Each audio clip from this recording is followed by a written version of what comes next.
오늘 우리에게 주신 하나님의 말씀의 본문은 마태복음 5장 1절에서 5절까지 말씀이 되겠습니다. 마태복음 5장 1절에서 5절까지 말씀 본문 제가 대표로 봉독을 하겠습니다. 예수께서 무리를 보시고 산에 올라가 앉으시니 제자들이 나온지라 입을 열어 가르쳐 이르시되 심령이 가난한 자는 복이 있나니 천국이 그들의 것이며 애통하는 자는 복이 있나니 그들의 위로를 받을 것이며 온유한 자는 복이 있나니 그들이 땅을 기업으로 받을 것이며. 아멘. 할렐루야.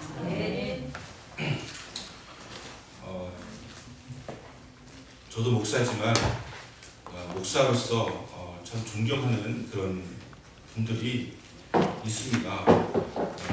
아마도 우리나라에서 가장 존경받을 만한 한 분을 추천하라고 한다면 저는 이재철 목사님을 꼽고 싶습니다. 우리가 예수님을 믿는 성도이지만 예수님을 정말 잘 믿고 계시는, 그리고 예수님을 많이 닮아있는 분을 우리가 또 이렇게 볼 수 있다면 예수님께 나아가는데 더 본보기가 될 것이고 모델이 될 것이라고 생각하는데, 이재철 목사님을 제가 한 30년 전에 그 책을 통해서 만나게 되었거든요. 청년아 물더라도 뿌려야 된다, 이런 책을 쓰셔서 감동 깊게 읽었습니다. 이분이 깡통교회라고 하는 교회를 세우셨어요. 건물에 돈 많이 안 들이고 그냥 성도들이 많이 참석할 수 있는 그러한 공간은 크지만 비용은 들지 않은 깡통교회를 세우셔서 엄청나게 부흥을 했습니다. 10년을 목회하셔가지고 이제 교회가 제법 규모가 커지게 되었는데 홀연히 독일로 가버리셨어요. 그냥 아무 그도 없이 그냥 홀연히 그냥 가셨어요. 그리고서는 거기에서 공부를 하시다가 돌아오셔서 이분이 기독교 100주년 교회 기념교회라고 하는 교회를 담당하셨는데, 양화진 그 순교자 그 묘가 있는 그 옆에 있는 교회가 기독교 100주년 기념교회입니다. 이 교회를 목회하시는데 이 교회가 출석 성도만 15,000명, 3만이 넘는 교회가 되었습니다. 워낙 이분이 삶과 또 설교가 탁월하시기 때문에 많은 성도들이 몰려오게 되어진 결과이겠죠. 심지어는 통합 측 목사님이신데 통합 측에서 기독교 100주년 기념교회하고 갈등이 있어가지고 이단이라고까지 이렇게 할 정도가 되었는데도 불구하고 많은 그 성도들이 그 참석을 하게 되었습니다. 더 그분의 목회에서 놀라운 것은 이분이 우리나라 최대 출판사인 홍성사를 세우신 분이세요. 그리고 이 홍성사를 지금은 아내 대신 사모님이 맡아 계시지만 이분은 지성인이세요. 지식도 뛰어나시고 영성도 뛰어나신 그런 분이신데 그 교회 그 교육자들이 상당히 많이 있지 않습니까? 근데 이분의 사례는 부목사보다 10만 원 더 많습니다. 10만 원.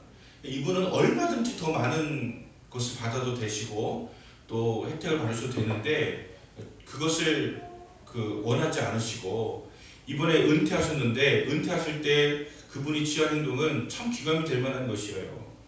퇴직금 일체받지 않고 또 전별금, 목회자 사이에서 성공한 교회에서는 뭐 당연시 되어진 전별금, 퇴직금, 그다음 연금 일체 받지 않고 자신은 그저 전국에서 평당 10만 원 이하의 땅이 있다면 그곳에 집을 짓고 살겠다. 자 고향으로 가는 것도 아니고 자기가 무슨 그 활동하기 중심되는 곳으로 가는 것도 아니고 그저 그냥 10만 원 이하 되는 땅이 있으면 거기 구입해가지고 살겠다 해가지고 지금 경남 거창에 산 중턱에 집을 지으시고 거기 살고 계세요. 그리고 마지막 설교하시면서 눈에 강조하시는 것이 뭐냐면 여러분 이재철을 버리셔야 됩니다. 여러분 이재철을 버리셔야 됩니다. 여러분 이재철을 버리세요. 이게 이분의 설교예요. 그러니까 그 100주년 기념교회 많은 그 성도들이 이철 목사님을 존경하고 좋아서 찾아왔기 때문에 이분이 늘 강조하는 것이 이제철을 버리셔야 됩니다. 이제철을 버리셔야 됩니다. 그거예요. 하나님을 믿으시고 예수님 믿으셔야 됩니다. 이것이 그분의 강조예요. 자신을 자랑하는 것이 아니고 오직 하나님께만 주목하게 하려고 하는 그러한 의도를 가지신 분이 이분이시고, 이분은 후임자에게 물려준 것이 아니라 네 분의 목회자에게 파트를 맡겨서 공통적으로 물려주셨어요. 공동 단위 4명이에요. 4명 파트를 맡아서 뭐 설교 담당이고 행정 담당이고 뭐 이런 식으로 해서 똑같은 그런 저기로 해서 이렇게 맡겨놓고 나오셨는데, 제가 지난번에 그 청소년이나 노인들이나 사역하는데 재정이 어려운 교회 협조 돕겠다고 하는 것이 받아가지 않습니까? 그런데 저희 교회가 제가 됐어요. 그런데 그 공문이 읽어보면 공문 내용이 어떠냐면, 우리가 후원할 수 있고 섬길 수 있게 되어서 너무 기쁘고 감사하다는 거예요. 너무 좋대요. 절대 이것 때문에 부담스러워하지 마시고 우리가 너무 기쁘고 감사하고 자랑스럽다는 거예요. 목회 잘 감당하시는 교회에 도움을 줄 수 있는 것이 자랑스럽다는, 우리 성도들이 다 자랑스러워한다는 거예요. 그러면서 야, 여기는 뭔가 다른 교회랑 다르구나. 어떤 교회는 인사 안 한다고 우리가 한 달에 10만 원씩 주는데 인사 안 한다고 막 이런 교회도 있는데, 여기는 제발 그런 거 하지 말라고, 제발 오지 말라고 이렇게 하는 그런 모습을 가지고 있는 그런 교회, 그런 목회자의 교회가 기독교 100주년 기념교회인데, 청주에 있으면 제가 얘기 안 해요. 글로 갈까봐. 서울에 있기 때문에 제가 말씀드린 것인데, 이와스렁이라고 하는 캄보디아의 그 학교를 세우신 우리 권사님 한 분이 자기도 이번에 5년 동안 50만 원씩 후원을 받아가지고 기간이 다 만료가 되었기 때문에 아무래도 또 코로나도 있고 그러니까 지원이 끊기겠지라고 했는데, 이번에 연락이 왔대, 공문으로. 저희가 기도하고 회의한 결과 규칙에 100만 원씩으로 올려서 앞으로 10년간 지원하기로 했습니다.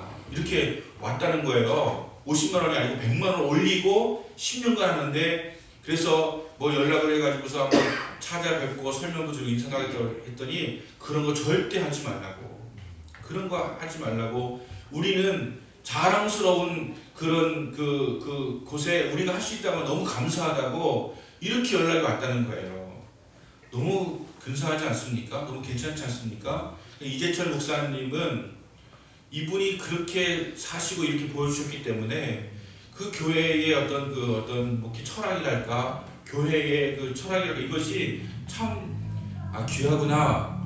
이 어려운 시절에 50만 원이라도 300개 교회를 돕겠다고 하는데, 그 섬기는 마음이 우리가 뭐 있어가지고 도우니까 얘는 감사할 줄 알아야 된다 이런 게 아니라, 우리가 섬길 수 있어서 너무 기쁘다고, 이렇게 공문이 오는 걸 보면서 너무 제가 참 은혜도 감동 받았어요. 그리고 저는 이것을 아주 잘 사용을 했습니다. 그런데 사실은 제가 이재철 목사님을 더 존경하게 되어진 이유는 이번에 JTBC에 나오는 싱 어게인이라는 프로그램 때문이에요. 저는 싱 어게인이라고 하는 프로그램, 원래 오디션 프로그램을 제가 잘 본다고 했지 않습니까? 그 노래 부르는 사람도 제가 좀 좋아하지만, 이 심사하는 사람들이 어떻게 이 사람들을 지적을 하면서도 기죽지 않고 이렇게 띄워주면서도 칭찬하면서도, 그리고 지적할 때 지적하면서도 하는 그런 멘트를 배우고 싶기도 하고, 그런 것이 너무 좋아서 제가 그걸 지금 보는데, 싱 어게인이라고 하는 것은 다시 노래하는 거잖아요. 이미 음반은 됐지만 너무 유명하지가 않아가지고 이름을 알지 못하는 가수들이 거기에 참여하게 되어지는 거예요. 그래서 거기서는 이름을 부르는 것이 아니고 1호 가수, 2호 가수, 3호 가수 이렇게 불러요. 그런데 이제 이름이 공개된 그 단계가 되었는 탑10에 들어와서 이름을 공개하게 되었는데, 제가 정말 주목하고 있던 가수는 30호 가수하고 63호 가수였어요. 둘 다 젊은 친구들인데 파마하고 있고 기타를 치는데, 기타를 너무 잘 치는 김성수 목사님보다 좀 못 치지만 그 기타를 너무 잘 치는 데다가 너무 자유한 거예요. 너무 자유한 거예요. 너무 자유하고 당당하면서도 뭔가 질서가 있는 듯한 그런 게 드는 거예요. 뭔가 혼돈의 그런 어떤 카오스 속에서의 질서 있잖아요.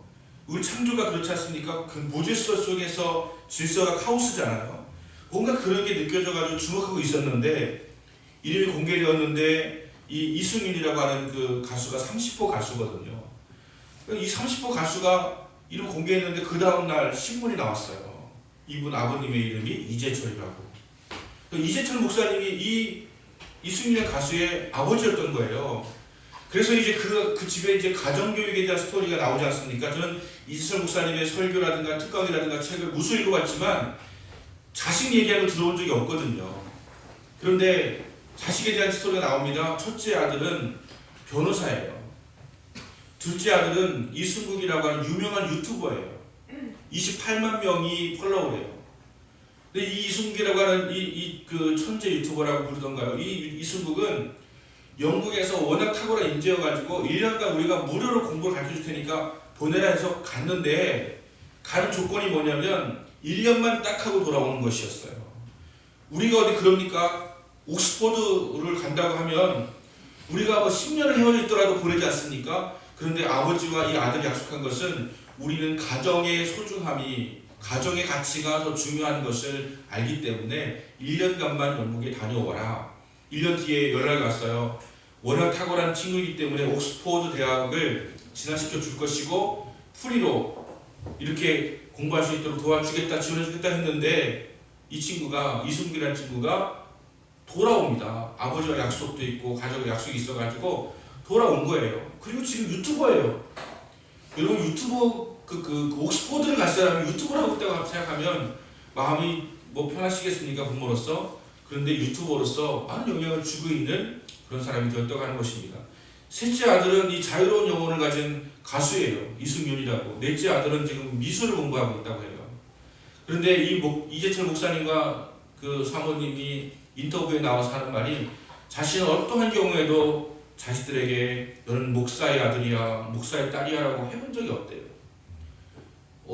그들이 하는 거에 대해서 어떤 것도 할 거죠. 하지만 가정이라고 하는 이 곳에서의 그런 교육, 가정에서의 이 가르침, 함께하는 것의 소중함을 이야기해서 이들이 다 해외파가 아니고 국내파가 되었는데도 각 곳에서 다 영향력 있는 그러한 삶을 살고 있다고 하는 것을 하게 되어질 때 저는 이재철 목사님을 갑자기 나도 존경하게 되었습니다. 아, 이분은 진짜구나. 원래 제가 이분에게 영향받은 게 참 많거든요. 이분이 워낙 깊이가 있는 그런 말씀을 전하시기 때문에 뭐 시간의 개념이라든가 뭐 이런 목회자의 개념 이런 것 굉장히 많은 것을 배웠는데 아, 이분이 삶을 그렇게 사시는구나. 그런 생각이 들어서 30호 가수 이 아버지인 걸 보면서 더 놀랐고 사실 30호 가수만 가지고서는 이야기할 것이 없는데 아버지가 이재철 목사님이라니까 반갑기도 하고 그래서 우리가 예수님을 전하는 설교 시간이지만 예수 닮은 사람을 예로 들 수 있는 것은 우리가 더 예수님께도 가까이 갈 수 있는 비결 방법이라고 생각을 해서 이 말씀을 드렸고 어쩌면 우리가 또 본받을 것은 좀 본받아야 되는 그런 것이 아니겠는가라고 하는 생각을 하게 되었습니다. 우리의 목표는 예수님을 닮아가는 거죠. 우리의 목표는 예수 크리스찬이라고 하는 것은 예수님 닮아가는 것이 우리 인생의 목표가 되어야 합니다.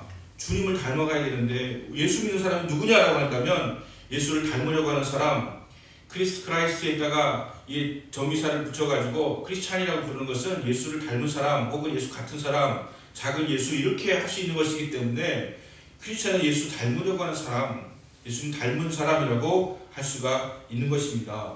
그럼 어떤 모습을 닮아야 되겠느냐? 예수님께서 마태복음 11장 29절에서 나는 마음이 온유하고 겸손하니라고 말씀하셨어요. 나는 마음이 온유하고 겸손하니라고 말씀을 하시면서 이 점을 내게 와서 배우라 이렇게 말씀하셨거든요. 마음이 온유하고 겸손한 것을 배우라고 하는 거예요. 이 겸손한, 이 온유함 이것이 주님의 마음이고 우리가 가져야 될 마음이라고 하는 것입니다. 특별히 오늘 마태복음 5장은 팔복으로 알려져 있지 않습니까? 팔복에서 세 번째가 온유한 자는 땅을 기업으로 얻을 것이다 라고 말씀하셨잖아요. 우리 관심은 땅이잖아요. 땅을 좀 어떻게 하면 얻을 수 있을까? 거기 관심이 많지만 주님의 관심은 온유한 자는 땅을 기업으로 얻을 것입니다 라고 말씀하시고 있는 것입니다. 땅이라고 하는 것은 영토죠.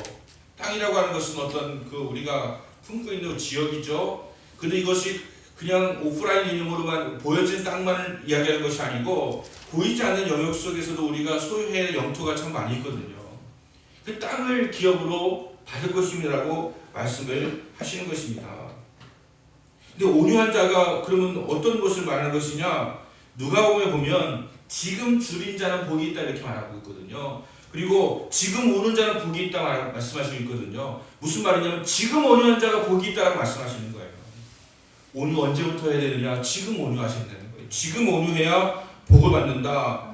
그러면 이 온유함이라고 하는 것은 어떤 것인가? 온유함 그러면 우리는 왠지 모르게 연약함 이런 거 생각이 납니다. 온유하다 착해 빠져가지고 아무것도 못하고 뭐 그렇게 물렁물렁한 사람 이렇게 생각하기가 쉽지만 온유라고 하는 것은 그와 같은 것이 결코 아닙니다.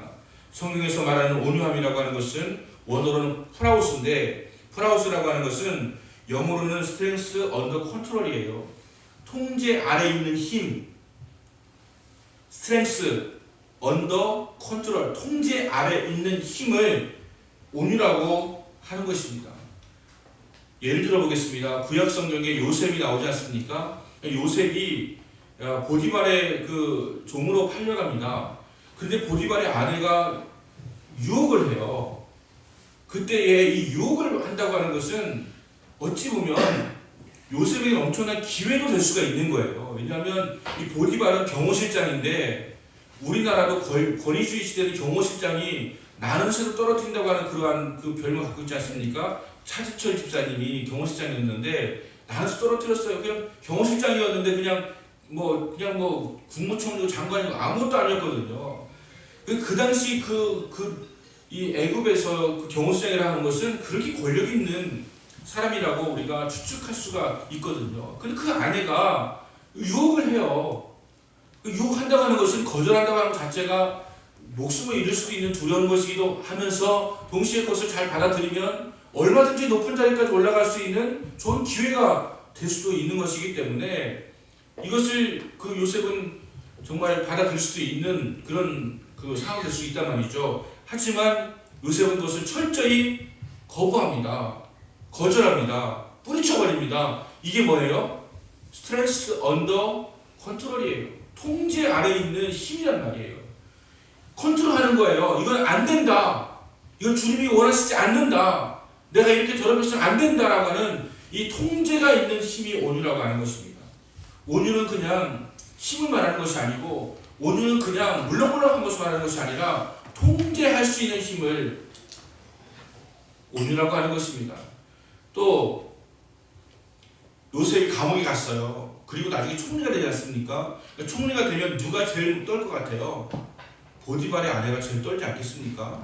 보디발의 아내가 자기가 한 짓이 있으니까 제일 떨 거예요. 그런데 어느 부절에도 복수했다고 하는 말이 없습니다. 통제하는 거예요. 통제하는 거예요. 원수가 없지 않습니다. 통제하는 거예요. 보다 더 큰 일을 감당하려고 하는 그런 마음을 갖는 것이죠. 애굽을 시찰하고 어떻게 정치할 것인가를 생각하지 내 개인적인 원한을 풀겠다고 하는 그런 마음을 갖지 않는 것입니다. 이게 스트레스 언더 컨트롤이에요. 통제 아래에 있는 힘이에요.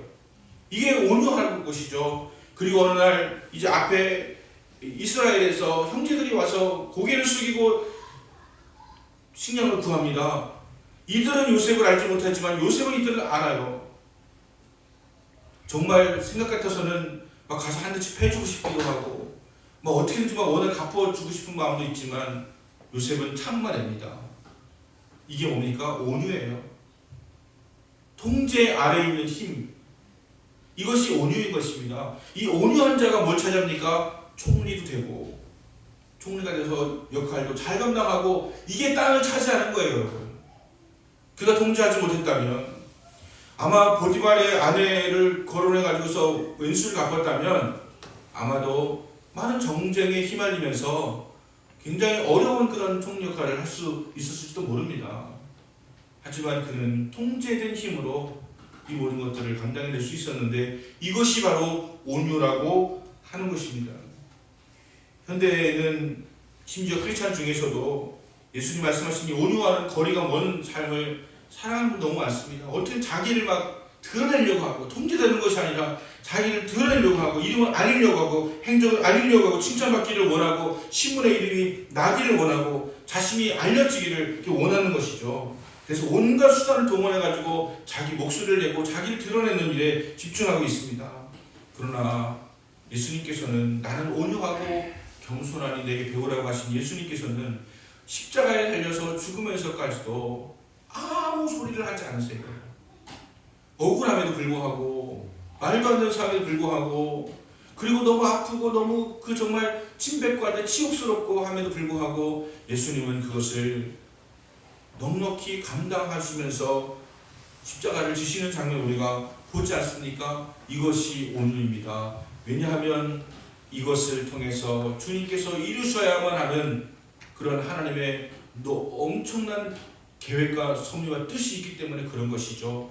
우리는 온유하지 못해서, 컨트롤하지 못해서 얼마나 하나님의 일도 망치고 집안 일도 망치고 사업도 망치는 경우가 많이 있습니까? 온유라고 하는 것은 땅을 기업으로 차지하게 되어지는데, 온유함을 통하여서 나의 가정이, 나의 사업장이, 내 하나님의 목표와 뜻이 이루어지게 된다고 하는 것을 우리에게 말씀하여 주고 있는 것입니다. 이것이 바로 스트렝스 언더 컨트롤입니다. 통제 아래 있는 힘이 바로 온유라고 하는 것입니다. 고대 철학자인 아리스토텔레스는 이렇게 정의를 내립니다. 온유한 사람, 프라우스한 사람은 올바른 근거로 분노하고, 분노를 하더라도, 화를 내더라도 올바른 근거를 가지고 분노하고, 정당한 대상을 향하여서 바른 방법으로 적절한 시간에 정당한 목적으로 화를 낼 줄 아는 사람이 온유한 사람이다. 그냥 대다 화를 내는 것이 아니고 올바른 근거를 가지고 올바른 방법으로 올바른 시간에 올바른 목적으로 화를 낼 수 있는 것이 온유합니다. 이렇게 이야기했습니다. 예수님을 한번 보시면 알 수가 있습니다. 자신을 향해서 침뱉고 욕하고 경멸하고 모욕하여도 결코 화를 내지 않으셨습니다. 그러나 자기의 잘못된 신앙으로 인하여서 다른 사람의 신앙까지도 그릇되게 인도하는 자들을 향해서는 이 독사의 자식들아, 회칠한 무덤 같은 자들아 라고 하셨습니다. 성전을 더럽히는 자들 향해서는 그 성전에서 팔고 있는 상을 뒤집어 엎으시면서까지 화를 내셨습니다. 그것이 온유입니다. 온유는 통제된 힘이에요. 이것은 예수님이 감정으로 뒤엎으신 것이 아니라 예수님의 감정과 예수님의 목적과 적당한 때와 적당한 시간과 정당한 방법을 가지고 예수님께서는 화를 내시고 분노하신 거예요. 이것이 바로 온유라고 하는 것입니다. 우리는 결과를 생각하지도 않고 목적도 생각하지도 않고 그저 그냥 화를 냈지만 그것이 아니라 분명한 목적과 분명한 때와 올바른 방법을 가지고 이렇게 할 수 있는 거. 여러분, 어떤 때는 우리가 분노해야 할 때 분노하지 않고 분노하지 않아도 상관없을 때 분노하고 이렇게 살아갈 수가 있지 않습니까? 우리가 지금 어디다 분노해야 돼요? 때로 우리가 분노해야 됩니다. 지금 시대를 향해서 어떤 내 자신을 향해서 분노해야 됩니다. 내가 왜 이 모양이지? 내가 왜 이 모양이 꼴이지? 내가 왜 이렇게밖에 안 되지? 그 거룩한 분노를 품으셔야 돼요. 그리고 지금 뭔가 교회가 막 이렇게 막 할 때 이게 대상이 세상을 향해서, 여러분, 세상을 향해서 분노하는 건 그렇게 옳지는 않습니다. 왜냐하면 우리가 무슨 사업을 해도 가장 중요한 것이 브랜드 밸류 아닙니까? 브랜드 가치가 중요한 건데 이 브랜드를 좋게 알려야지 나중에 빵을 팔든지 밥을 팔든지 팔릴 거 아닙니까? 근데 기독교 지금의 긍정적인 비율이 27%래요. 27%. 그러면은 우리가 가장 먼저 뭘 한다고 하면 뭐부터 해야 되는 것입니까? 그 가치부터. 그런 광고도 하고 막 이렇게 좋은 이미지 보이려고 하는 거 아닙니까? 우리는 그들에게 지금 그들이 우리를 이렇게 인식하고 있는 거에 대해서 이걸 현실로 느껴야 돼요. 왜 기독교가 이렇게 우리는 안 그런데 이것이 아니라 이걸 현실적으로 느껴야 돼요. 우리가 이렇게 땅바닥에 처박혀 있다고 하는 것은 그들이 언젠가 알아주겠지 이것이 아니라 우리는 전도해야 되는 사람들이니까, 우리는 그들을 선교해야 되는 사람들이니까, 우리는 그들을 섬겨야 되는 사람들이니까 우리가 왜 땅에 빠져 떨어졌는지에 대해서 생각하고 우리는 다시 브랜드 밸류를 높여야 돼요. 싸우지 말아야 된다는 얘기예요. 우리가 자꾸 뭐라고 막 크게 막 할수록 사람은 점점 우리 향해서 멀어지겠죠. 억울하기도 하죠. 어쩔 때는 예수님 억울한 것처럼 우리도 억울하죠. 우리가 왜 욕먹어야 돼? 우리가 무슨 문제가 있는데? 이렇게 할 수 있지만 어쨌든 간에 우리가 선교해야 될 대상자들이 우리를 싫어한다고 하면 그들의 입장에서 어떻게 바뀌어야 될 것인가에 대해서 생각해 보는 것은 당연한 태도 아니겠습니까? 그런 마음을 우리가 가져야 되는데 이게 뭡니까? 컨트롤이에요. 컨트롤.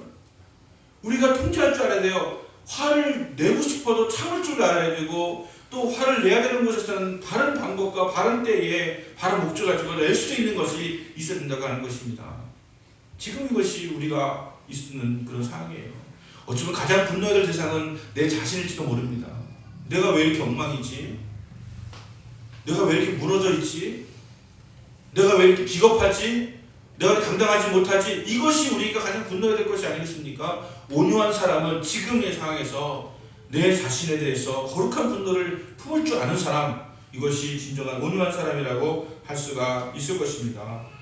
에베소 4장 1절 3절 이렇게 말씀하십니다. 그러므로 주 안에 갇힌 내가 너희를 권하노니 너희가 부르심을 받은 일에 합당하게 행하여 모든 겸손과 온유로 하고 오랜 참음으로 사랑 가운데서 서로 용납하고 평안에 맺는 줄로 성령이 하나 되게 하신 것을 힘써 지키라. 여러분, 온유는 하나가 되게 하는 힘입니다. 여러분, 그냥 다 양보하고 하나가 되는 것처럼 보이시죠? 여러분, 양보하는 것도 옳지 않은 것 양보하는 것이 주님의 뜻입니까? 아니잖아요. 하나님의 뜻이 이루어지고 그것으로 하나가 되어야지 진정 하나가 되는 것이지, 뭐 잘못된 방식으로 하고 있는데 교회 가지 말자고 하는데 같이 하나가 되기 위해서 양보하고 놀러가고 이렇게 하는 것이 진정 하나됨이 아니지 않습니까? 하나됨은 오직 하나님의 뜻이 이루어지는 가운데 이것이 하나가 될 수 있을 때 하나됨을 지키는 것인데 우리 힘으로는 안 된다는 거예요. 그래서 성령의 하나 되게 하심을 힘써 지키라고 말씀을 하시는 것이죠. 온유함으로 하나가 되라고 하는 것인데, 온유한다고 하는 것은 여보 그거는 잘못된 것 같아 라고 말할 수 있어야 온유함이에요. 그리고 그래서 그것을 같이 바로 잡아서 함께 바르게 갈 수 있을 때 그 진정한 온유함이라고 할 수가 있는 것입니다. 진정한 힘이라고 하는 것은 바른 때와 바른 목적을 구별하게 하는 통제를 받음으로 나타날 수가 있는 것입니다. 그런데 예수님께서 분명히 온유한 자가 땅을 기업으로 받을 것이라고 말씀하셨어요. 예수님이 아무 근거도 없이 그냥 그렇게 뭐 허세로 말씀하신 건 아니잖아요. 온유하면 반드시 땅을 기업으로 받는다는 거예요. 새빵살이 하신 분들은 그 집 없는 서러움이 어떤가 하는 것을 잘 아실 거예요. 요즘은 뭐 새빵을 살아도 권리가 있지만 전에는 새빵을 살면 참 많은 수모를 당했지 않습니까? 저는 많이 어릴 적에 들어봐가지고 주인집이 세수하는데 이렇게 펌프해서 물 나오는 데 있잖아요. 거기 우리가 뭐 수도강이라고 이렇게 보통 불렀던 것 같아요. 수도강에 있잖아요. 그 주인집 애들까지 세수 끝나기 전에는 우리가 못 써요. 우리가 어디 월세 사는 사람이 그 수도강에서 세수를 한다고 주인이 아직 쓰지도 않았는데 할 수가 있습니까? 거기 다 쓴 다음에 그 다음에 우리 가서 이제 세입자를 쓰고, 심지어 어떨 때는 주인집이 눈치를 보일 때는 심지어는 했던 물에 또 세수를 해야 돼요. 물 아껴 쓰라고. 물세도 제대로 안 내면서 물을 그렇게 쓰냐고. 9시 넘어서 불 켜져 있으면 바깥에서 불 좀 끄라고 소리를 질러요. 불 좀 끄라고. 이게요. 그게 아마 어떤 갑질 같은 걸 거예요. 내가 주인인데 말이야, 이거 있잖아요. 우리가 워낙 주인이었던 적이 없었기 때문에 집 하나 장만하고 나면 갑질 좀 하고 싶은 거죠. 그래서 월세 산 사람한테 불 좀 꺼요, 불 좀 그 아껴 써요, 뭐 이러는 거죠. 뭐 이런 것이 있는데 이렇게 당해요. 그래서 우리는 월세를 또 제때 많이 못 내다 보니까 이게 약점이에요. 월세 좀 내세요, 막 한 달 뒤에 갚을게요, 뭐 2달 이런 식으로 했거든요. 그러다 보니까 막 그런 수모를 겪었거든요. 그래서 우리는 그 징검다리가 어떻게 이루어지냐면 월세 다음에 전세 다음에 집 사는 거, 이거는요 우리의 마음에 철저한 마음이 들어가지고 그렇게 가고 싶은 거예요. 야, 월세 다달이 이렇게 할 것이 아니라 전세 가가지고 1년 동안은 좀 어떤 권리를 누리자. 그 다음에는 또 내 집을 장만하면 그렇게 기뻤잖아요. 내 집 장만하는 것이 그렇게 좋잖아요. 거기다가 화장실 2개 딸린 데를 얻었을 때는 정말 막 세상을 다 가진 것 같이. 저는 화장실 하나 있어가지고 막 급한데 막 두들기고 빨리 아빠 빨리 나오라고 하고 막 이러면서 살았던 때가 있었는데 요즘 안방에 화장실이 있는 거 기본이 되었잖아요. 하지만 예전에는 기본 아니었거든요. 그냥 하나였거든요. 그냥 그것 월세를 사는데 이제 20평짜리 집을 장만하게 되었어요. 틀림없이 집은 내 소유인데 집을 볼 때마다 불평합니다. 여기는 변기가 하나밖에 없다. 여기는 방이 2칸밖에 없어가지고 다 식구 어떻게 나눠 사냐. 누구는 32평짜리 살더라. 누구는 50평짜리 살더라. 이렇게 할 때 여러분 이것은 내 집이 아닌 거예요. 내 집으로 소유권이 있을지 몰라도 나는 남의 집에 살고 있는 거예요. 온유한 자가 땅을 기업으로 얻을 것이다라고 하는 것은 이것을 말하는 거예요. 여러분 통제되는 힘을 가진 사람은 여기에 만족하고 감사하면서 내 집으로 소유하고 살지만 우리가 이것을 정말 불평하고 원망하고 남과 비교하고 살아가게 되어질 때 이것은 내 집이 아니고 소유가 아닌 거예요. 내 집이 아닌 거예요. 남의 집인 거예요. 그래서 온유한 자가 진정으로 소유함을 갖게 되는 거예요. 여러분 내 아내, 내 자식, 내 남편, 내 가족들이 있는데 이들을 향해서 불평과 원망과 간다면 이들은 내 것이 아니에요. 어떤 사람이 소유하게 되어진다고요? 온유한 자가 소유하게 되는 거예요.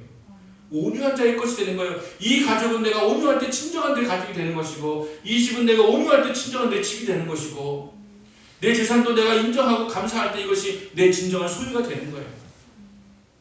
여러분 온유한 자가 땅을 기업으로 얻을 것이다 라고 하는 것이 진정으로 하나님 주신 것이 진정으로 내 것이 되는 것은 내가 온유할 때 이것에 대해서 통제할 수 있을 때 이것이 진정 온유함이 되어지는 것이고 하나님 온유한 자에게 점점 더하시는 땅을 기업으로 더하시는 여러분 온유라고 하는 것이 지금 온유했다는 것을 의미하는 것처럼 지금 온유하면서 점점 온유함이 더 나아지게 되어질 때 하나님 주시는 기업의 축복도 점점 늘어나게 되는 것을 우리에게 말씀하여 주시는 것입니다. 여러분 온유한 자의 그런 성품을 주님의 성품을 닮으시게 되시기를 예수님으로 축원합니다. 예수님은 땅을 기업으로 받게 된다고 말씀하셨는데 어떻게 온유한 사람이 될 수가 있다고 말씀하신 것입니까? 온유함이라고 하는 것은 나약함이나 연약함이 아니라 통제 아래에 있는 힘을 의미하는 것인데 그래서 적절할 때 이 힘을 사용하며 적절하지 않을 때 절대로 이 힘을 자제하며 인내하는 것 이것이 온유함입니다. 사람들은 돈을 가지면 막 사용하고 싶고 돈을 가지고 마음대로 막 어떻게 좀 자랑하는데 아니면 이것으로 갑질하는데 사용할 수 있으면 사용하고 싶어 합니다. 명예도 마찬가지예요. 권력은 더합니다. 권력 가졌는데 권력을 휘두르고 싶은 마음은 누구나 가질 수밖에 없는 것입니다. 그런데 권력 가졌는데 이것을 통제한다. 그럼 강력한 온유의 힘이 나타나게 되는 것이죠. 물질을 가졌는데 이것을 컨트롤한다. 강력한 힘을 가진 것이죠. 제가 11조에 대해서 이야기한다면 저는 이것이라고 생각합니다. 여러분 물질 있다고 다 사용할 수 있는 것이 아니라 이것을 통제할 수 있을 때 거기에 힘이 있는 것이고 그게 능력이 있는 것입니다. 여러분 컨트롤할 수 있는 힘 이것이 진정한 온유함이고 온유한 자가 땅을 기업으로 받게 되는 것처럼 내 삶에 주어진 많은 영역들에 대해서 진정으로 내 것이 되는 축복이 임하게 된다고 하는 것을 우리에게 말씀하시고 있는 것입니다. 그러면 온유한 사람이라고 하는 것은 전적으로 하나님에 의하여서 다스림을 받는 사람 이런 의미를 가지고 있는 것이죠. 우리 힘으로는 잘 안 되지 않습니까? 하나님의 힘으로 통제받는 사람 하나님의 나라가 어떤 의미냐라고 하는 것을 말씀드렸지 않습니까? 하나님의 나라는 하나님의 주권과 다스림이 있는 곳이 하나님의 나라입니다. 우리가 하나님께 적절하게 통제받고 있고 그분의 다스림이 있다면 우리 안에 하나님의 나라가 이미 임한 것입니다. 하나님 있는 거예요. 하나님의 나라가 임하여 있다면 우리는 하나님의 주권으로 강력한 힘을 발휘하면서 살아갈 수가 있는 것이죠. 제가 서두에 이수철 목사님 예를 들면서 이분은 욕심도 부리지 않고 정말 주님 뜻대로 잘 하신 것 같은데 물론 본인이 완벽하다고 본인이 말씀하시겠습니까? 하지만 제가 볼 때는 아무것도 얼마든지 퇴직금 있잖아요. 여기에 1000명 되는 목회자 퇴직금이 3억 정도 받습니다. 그리고 다달이 그 목사였을 때 받던 70%를 담임 목사 70%를 받게 돼 있어요. 죽을 때까지 받아요. 이게 성공한 목회자의 그런 모습이에요. 개척교회 목사님은 아무것도 없지만 조금 성공한 목회자들은 일시금도 받고 다달이 받는 것도 받고 막 이래요. 그런데 이걸 갖다가 몇십 배도 큰 교회를 하신 분이 퇴직금도 안 받고 연금도 안 받고 나는 그냥 10만 원 이하 땅을 구입해가지고 뭐 널찍이 떨어져 살 테니까 나를 잊어라 이렇게 할 수 있는 거 아무나 할 수 있는 건 아니잖아요. 근데 이분이 부자예요. 이분이 넉넉해요. 이분 풍성해요. 자녀들이 다 독립적으로 자신이 활동하는데 다 자기 분야에서 최고가 되어가고 있어요. 누구나 생각하는 그런 방식으로가 아니라 자기만의 방식으로 가는데도 최고가 되어 있는 것을 볼 수가 있어요. 그분이 운영하는 홍성사에서 나온 책들은요, 다 퀄리티가 좋은 책들이 많이 나옵니다. 한번 보세요. 기독교 서적이 아니에요. 홍성사는 일반 서적입니다. 홍성사라고 하는 곳에 기독교 서적도 많이 나오지만 수준 있는 책들이 많이 나와요. 거기를 운영하면서 또 얼마나 잘 감당하고 있는 것입니까? 이건 교회와 사회와 세상을 향해서 이렇게 영향력을 골고루 주며 살아가는 그런 모습들, 저는 이것이 온유한 모습이라고 생각이 들어서, 여러분, 온유하면 가난해지지 않습니다. 온유하면 더 풍성해집니다. 온유하면 더 놀라운 하나님을 경험하게 되어집니다. 온유라고 하는 것은 strength under control, 통제 아래 있는 힘이라고 하는 것을 기억하시고, 여러분, 통제가 잘 안 될 때 있지 않습니까? 이걸 하나님께 맡기셔야 돼요. 하나님께 맡기는 온유함으로 승리하셔서 땅을 기업으로 얻으시는, 여러분 삶의 진정한 여러분의 소유가 많아지는 그런 역사가 나타나시기를 예수님으로 축원합니다.